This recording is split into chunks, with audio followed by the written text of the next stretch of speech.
What's going on? This is Ryan with Automatic Comics, and up next we've got the recap of the comics I sold this week. Some cool stuff in this one, a pretty big variety. We've got Copper Age, Bronze Age, Silver Age, and Golden Age, all kinds of stuff. Let's check these out.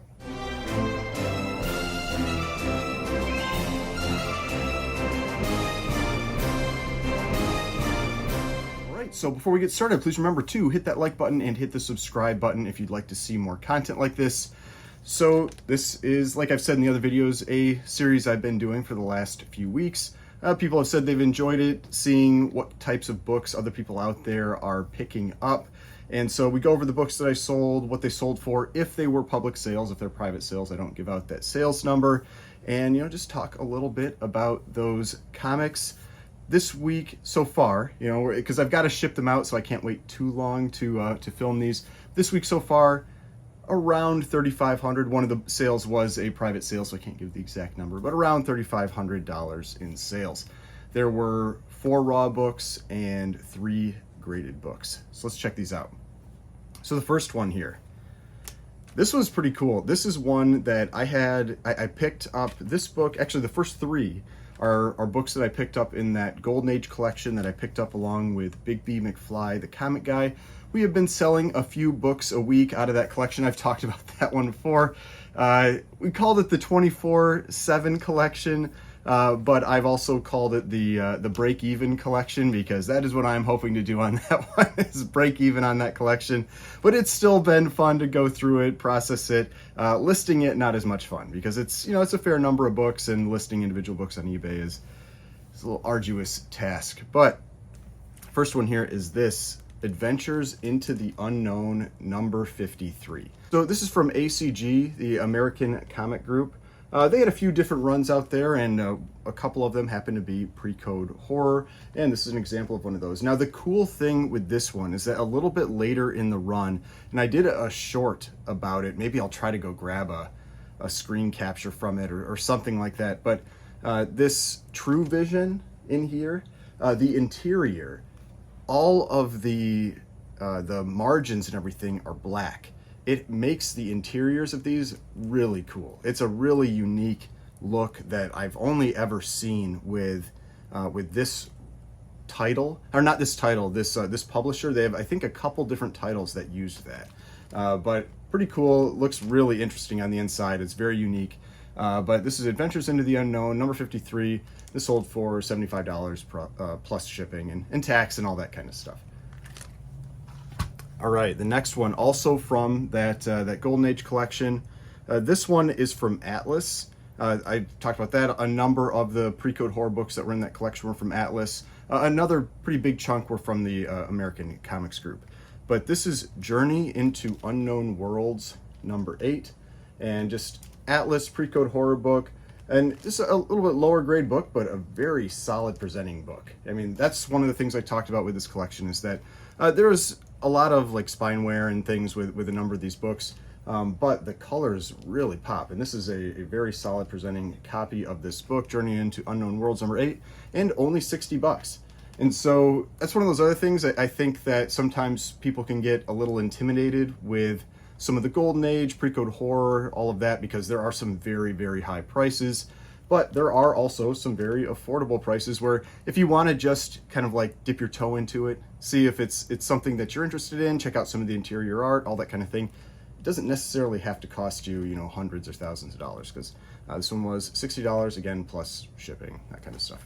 And one other thing, you'll notice this with Atlas, they often have these little additional story blocks over here, and sometimes the images that are in those little blocks is actually cooler than what's on the main image. So just always something to keep an eye out for when you're checking out these books. All right, then the last one from that Golden Age collection that sold, this is also from Atlas. This is Astonishing, number 27, and this is a nicer copy. This was one of the and I talked about this when I got these books. This is one of the kind of like better condition pre-code horror books that was in this collection. Pretty cool cover. You've got this corpse apparently that has disappeared.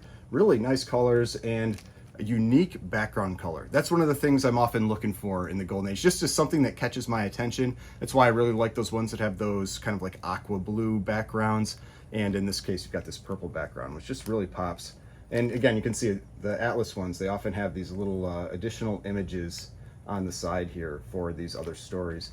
But this one was $200, and then again, plus shipping. So like I said, one of the a little pricier books that was part of this collection. There were about, when I did those videos, there were I think around 106 or 107, somewhere in that range that were above $100. And so this is one of those that was, you know, a slightly higher dollar book. All right, now the last raw here. This is where we're jumping up into the Copper Age.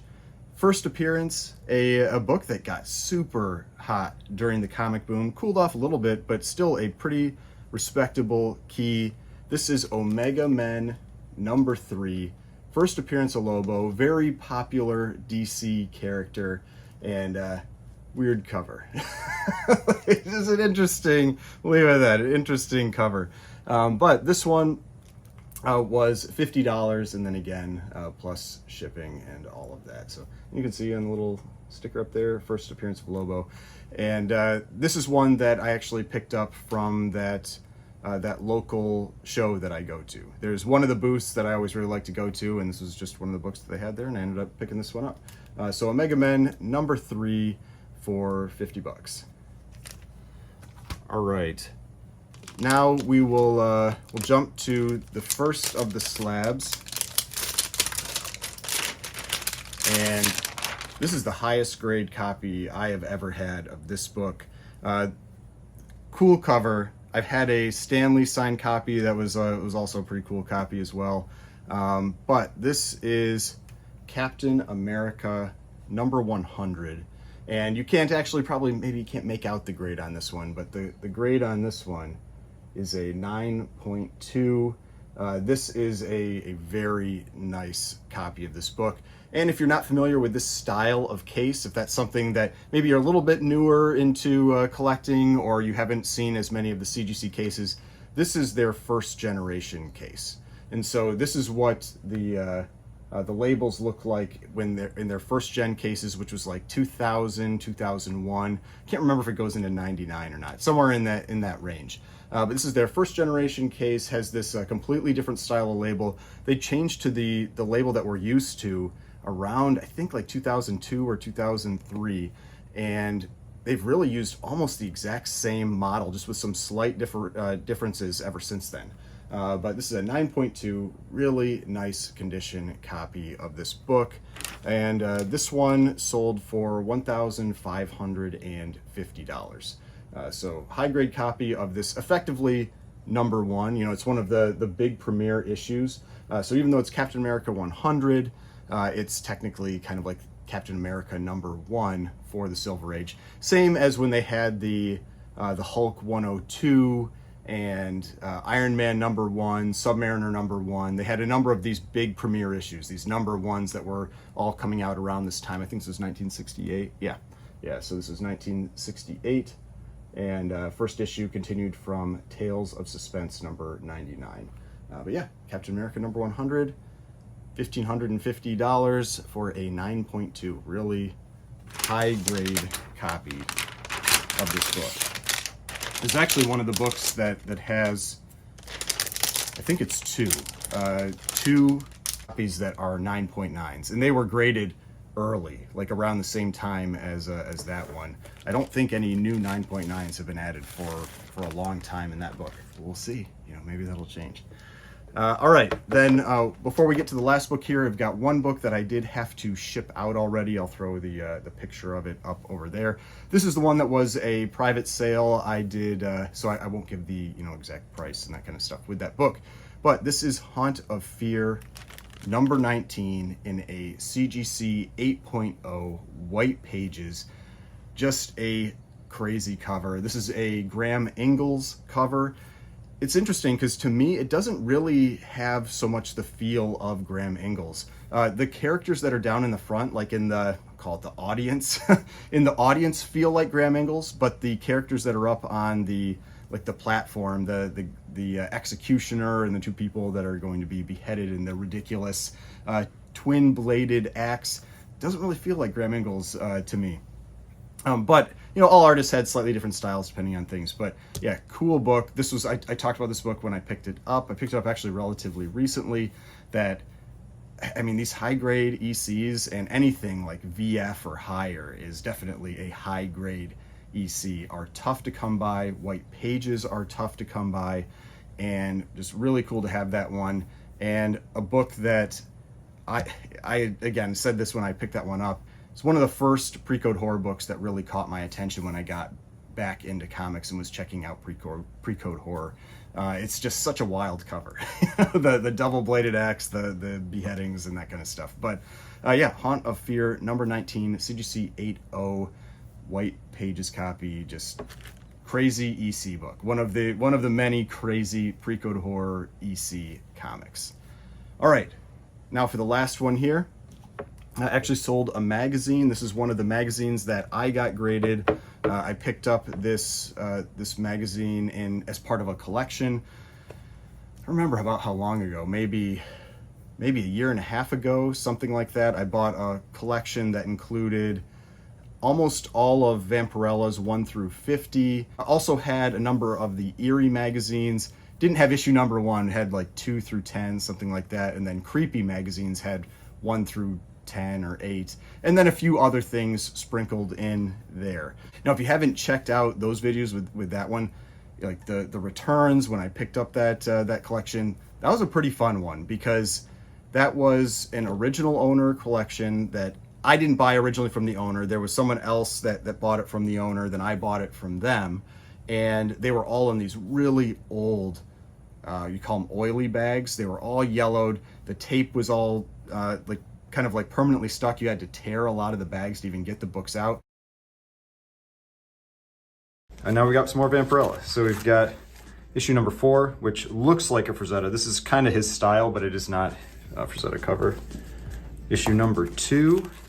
This one's pretty pricey and high grade, so we'll take a look. And there's issue number 1. This is definitely the biggest book in all of these boxes. I mean, the front looks pretty decent. There's definitely some, like, I don't know if that's staining or wear or something, like rubbing along the spine here. And so they thought that they were pretty high grade, but it was hard to be sure like what conditions they really were until you took them out. And there were some incredible books in there. Like there was the Vampirella annual number 1, or I think it's actually under annual NN, that came back a 9.6. It was like only 1 graded higher. I mean, that was like the biggest book that was in there. And there was even there was a Vampirella 1, but this one, because of its grade, was just extremely rare, super cool book. And just a lot of the books that were in that collection were very high grade. I'd say the average grade was like an 8.5. And then there were a number of 9, 9.2, 9.4, and then some 9.6s in there as well. 1 or 2 top of census books. I mean, just some cool stuff. But I have sold a number of the ones that have gotten graded. I've got a few more from that collection that I'm considering getting graded from, I think, like the Creepy and the Eerie run. The Vampirellas that are left, they're all still, like, most of them are very nice condition. It's just that with Vampirella, in order to justify grading, it often needs to be pretty high grade. If it's not in the, the VF are generally higher, like in the VFNM, like the near mint range, it often isn't worth getting those books graded. The cost just doesn't justify it. But this is one of the keys that is from that collection. Is actually a first appearance. This is the first appearance of Pantha, and this is Vampirella number 30, and it's an 8.5. So again, like I said, like most of these, they're just really nice condition copies from this run. And this is kind of, like I said, an 8.5 is kind of like the average and of the nice copies from this run. But this one, not too expensive, $120. I was actually talking about that with Vampirella. Like if you wanted to try to put together like a high grade run of Vampirella, have like one of the nicer sets of like census copies for CGC of Vampirella, you could do it without having to spend a ton of money. There are definitely some expensive issues. You know, when you get to the earlier issues, that annual with really high grade is very expensive. But a lot of them, you can get some pretty nice copies and it can be pretty affordable. But $120 plus, you know, I think for the graded books, it's $14 shipping, even though on these, I definitely lose some money on shipping these because they take a slightly bigger box that weighs a little bit more. And so you push up into a little more expensive shipping tier. But yeah, Vampirella, number 30, 8.5, first appearance of Pantha, and just from that magazine collection that I picked up about a year and a half ago. So hopefully, and yeah, this is that Luana. This is a Frazetta cover that's on the back, which is kind of cool. And her first appearance, I believe it's her first appearance, or first appearance in Origin, is issue 31. That's one issue later. And there was a very nice copy of 31 that was in this as well. I think I have already sold that one. It came back a 9 or a 9.2. But yeah, cool stuff. So hopefully you enjoyed this video. If you'd like to see more videos like this, please hit that like button, subscribe button, notification bell. I get more videos over here. If you'd like to watch some of my other videos, subscription button is right here. If you'd like to subscribe to the channel, I'd really appreciate it. And I will see you in the next video.